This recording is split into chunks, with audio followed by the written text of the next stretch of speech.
Do you ever hear those stories about the stupid criminals who rob a police convention or wind up trying to pickpocket a police officer? And you generally think like, man, what kind of moron does something like that, right? But see, I kind of think maybe we're being a little too hard on these guys, right? What if rebellion takes a little bit of practice to do right? So this is something I started thinking about a few years ago because practice with rebellion was not something that I had, right? I decided I wanted to be a lawyer at 12 years old. By 13, I had 3 seasons of Law & Order memorized.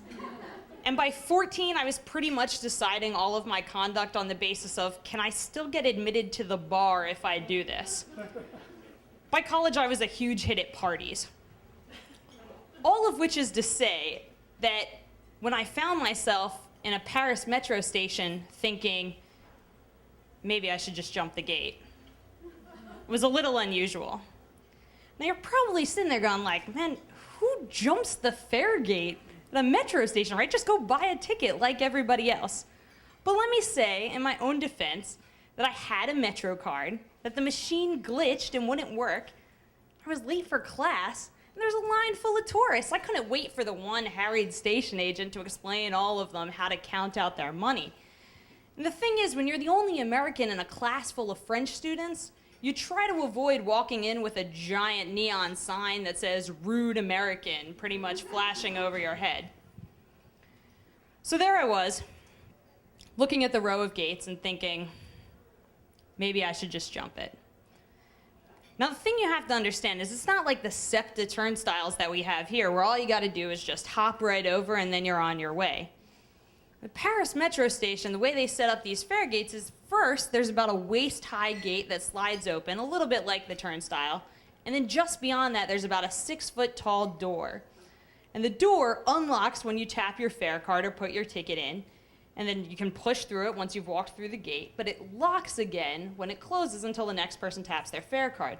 So you gotta follow somebody through, right? You can't just jump and go, because otherwise you'll get stuck at the door. So this is me, amateur criminal mastermind, scouting out all the people walking through the station, trying to figure out who's the best person to follow through. I'm looking around to make sure there's none of the station agents behind me, waiting, watching. They're all busy with the tourists. Thank God for that. So I find a woman, she goes up, she taps her fare card, and I'm right behind her. Over the gate, catch the door, through the door, and looking at me are 6 pairs of eyes, transit security, conducting a random check for fare jumpers coming off of the train.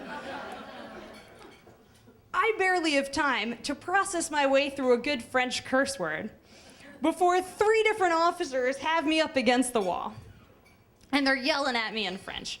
Now there's all kinds of ways to describe being fluent in French, but none of them fully account for whether or not you're able to speak and understand French when 3 police officers are shouting at you, right? So at this point, I'm pinned against the wall.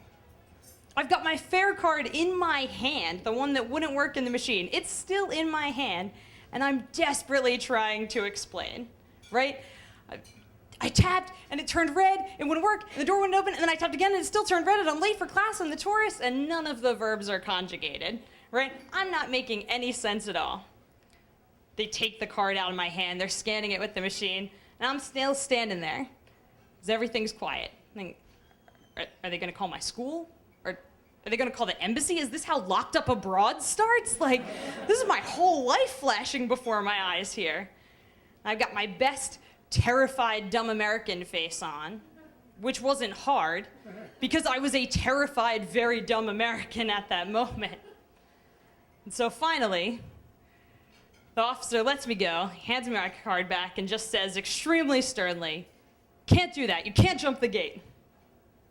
I, of course, nod, yes, absolutely, and walk at a very slow, calm, leisurely pace up to my train to go try and make it to class, shaking all the way. That was pretty much the end of my short-lived career as a rebel and criminal mastermind.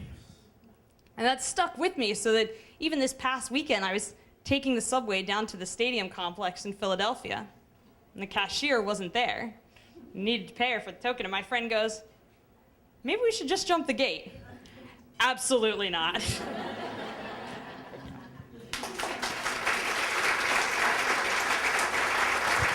Arianna, everybody.